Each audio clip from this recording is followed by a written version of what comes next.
Пожалуйста, расскажите немножечко о вашем опыте в Абхазии. Мой тамошний опыт вряд ли можно назвать удачным. Знаете, иногда я завидую вот именно первым христианским миссионерам. Они действительно были свободны. Вот. В моем случае получалось иначе. То есть, если бы я был свободен в своих действиях, это одно. А так получалось, что я по всем направлениям был связан, да? То есть и с местным духовенством, да, которому, в общем, не нужен человек из Москвы, там в Абхазии, да? Вот. Для нашего МИДа тоже какое-то пятое колесо в телеге для посольства.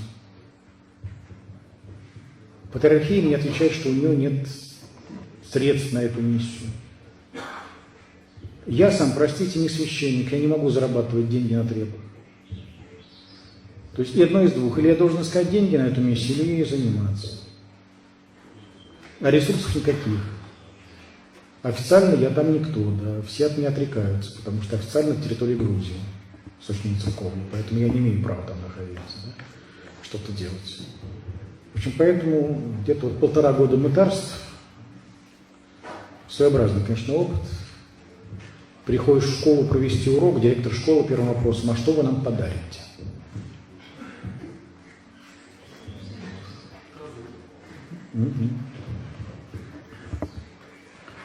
Религиозность абхазская, да, она своеобразная. Опять же, понимаете, вот здесь такая штука, очень интересный вопрос, который стоит серьезного обсуждения. Допустима ли миссионерская ложь? Ложь во благо. Ну, дело в том, что абхазам, например, очень нравится идея о том, что их традиционная религия, дохристианская, не была языческой. Дескать, у нас мы тогда верили в единого Бога, и мы никогда не были язычниками, и поэтому, став христианами, мы почитаем того же Бога. Если с этим тезисом согласиться, несомненно, будет легче проповедовать. Но элементарное знакомство с научной этнографической литературой показывает, что это не так. Самый натуральный многобожие, и тот, кого они называют своим единым Богом, на самом деле отнюдь не таков.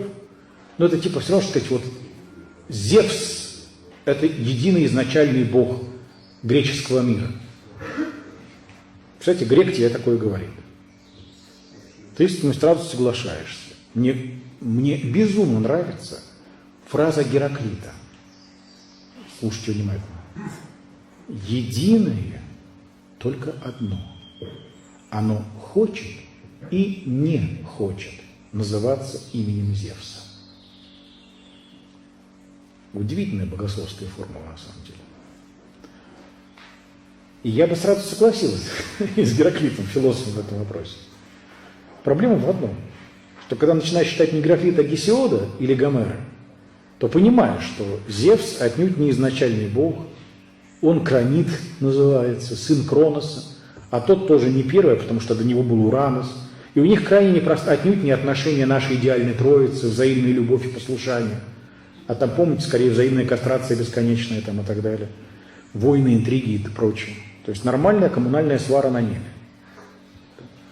Вот нечто подобное и в абхазской мифологии, когда начинаешь в нее погружаться. Но расскажешь это своим абхазам, не понравится. А вот погладишь по головке, да-да, конечно, один у вас был Бог, вы и тогда были умнички в древности. И вообще, вы знаете, вы абхазы, это мы, русские, по деревьям лазили обезьяны в V веке, а у вас уже храм в Пицунде стоят. Замечательно совершенно. Какое отношение к этому храму имеет, лучше этот вопрос не ставить. Да? Или, скажем, серьезнейший вопрос. Какое отношение те, кого мы сегодня называем абхазами, имеют к Абхазии? То есть факт. Есть потрясающие древние христианские православные храмы на территории Абхазии. Было древнее православное абхазское царство. Была абхазская православная церковь. Все это правда. Вопрос только в том, те, кто сегодня там живут, какое к этому имеет отношение? Парадокс состоит в том, что сами себя эти люди называют Апсуа. Страну свою называют Апсны, не Абхазию. А слово Абхазетия – это слово грузинское. То есть те, кто когда-то называли себя абхазами, это была часть грузинского этноса, типа Мигрел там и так далее. И, скажем, грузины считают так, грузинские историки. Они полагают, что вот эти аутентичные абхазы, православные и так далее, единые с грузинским народом, церковью и так далее, они были вырезаны и изгнаны турками в 16-17 веках оттуда, с этого побережья.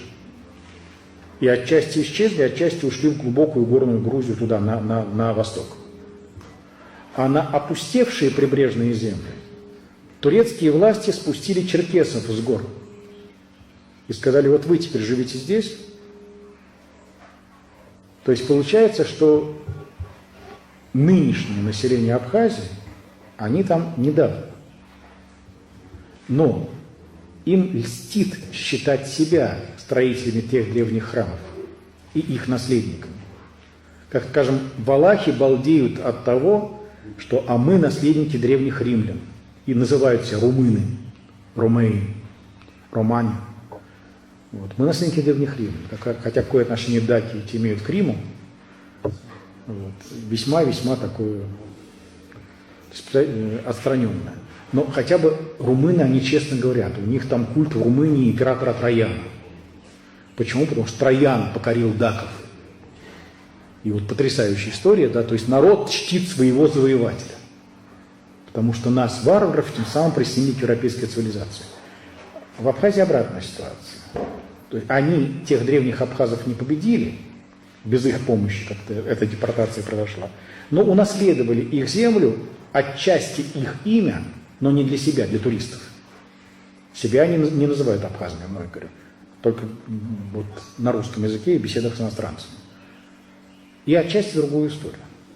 Но вы понимаете, если я начну это рассказывать абхазам, они очень обидятся. Назовут грузинским агентом. А вот если сказать: да-да, абхазы – древнейший православный народ на земле, вернитесь к вере ваших предков.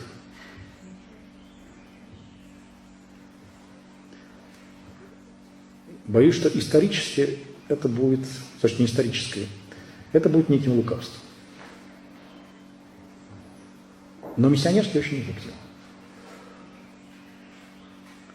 У нас, у русских, такие же проблемы. В новейшей истории.